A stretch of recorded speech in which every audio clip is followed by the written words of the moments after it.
The 1940s, a time when the American way had to come to a crashing halt due to the impending rise of the Second World War. Women were losing the aprons and donning the hats. Women were still expected to maintain their feminine appeal and remain the classic beauties they were groomed to be. Athleticism and strength, still not qualities that were widely expressed for women, but to be healthy and poised. Just like any general rule made, there are always exceptions. Abby Stockton, better known in the professional world as Pudgy, was the exception to this golden rule. She was a beautiful blonde bombshell who also happened to be a female bodybuilder, coming into stardom in the 1940s, not only in the infamous Muscle Beach, but across the nation. On August 11, 1917, in Santa Monica, California, Abby Avil, who would later become known across the nation as Pudgy Stockton, was born. By the time Pudgy had made it to high school, she had been participating in gymnastics, living up to the poised stereotype of women of her generation. While attending high school, she met the love of her life and arguably her largest supporter throughout her life, Les Stockton, which would also provide her with the second half of her infamous name. Les was an athlete himself, standing at a strapping 5 feet 10 inches and weighing in at 185 pounds. He participated in weightlifting, gymnastics, and wrestling. The two would later become an incredible and nearly inseparable duo. After high school in 1941, Pudgy and Les were married, and Pudgy did one of the few jobs that was considered acceptable for women to do in those days. She answered phones as an operator. She became increasingly unhappy with how the job neglected her physical fitness and how it was changing her appearance. To compensate for a lack of physical engagement in the workplace, Pudgy began lifting weights that Les had lying around the house. In 2002, Pudgy had stated in an interview with Sports Illustrated that at this time, in the 1940s, women were discouraged from weightlifting as it would decrease their femininity and lose their beauty.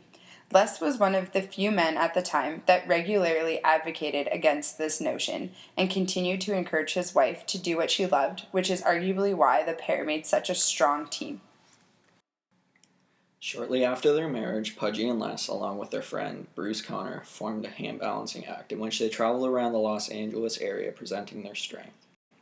She put her talents and her knowledge of fitness world to continue her strength training and wrote a column called Barbells, which she contributed every month from 1944 to 1954 in the Strength and Fitness magazine, which was retired from circulation in 1986.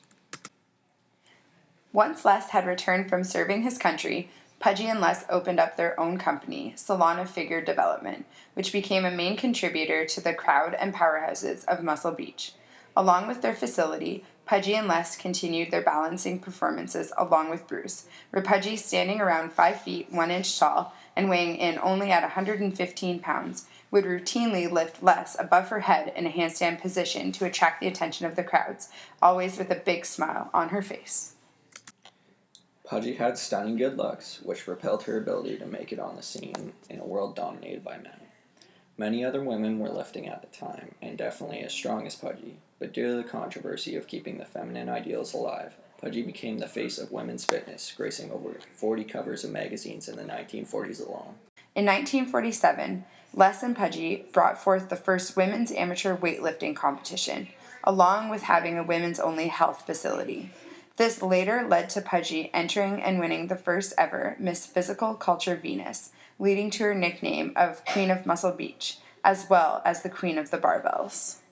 In 1988, she received the Steve Reeves International Society Pioneer Award. Then in 1991, she was honored by the Association of Old-Time Barbell and Strongmen. She was then inducted into the Joe Weider Hall of Fame in the year 2000.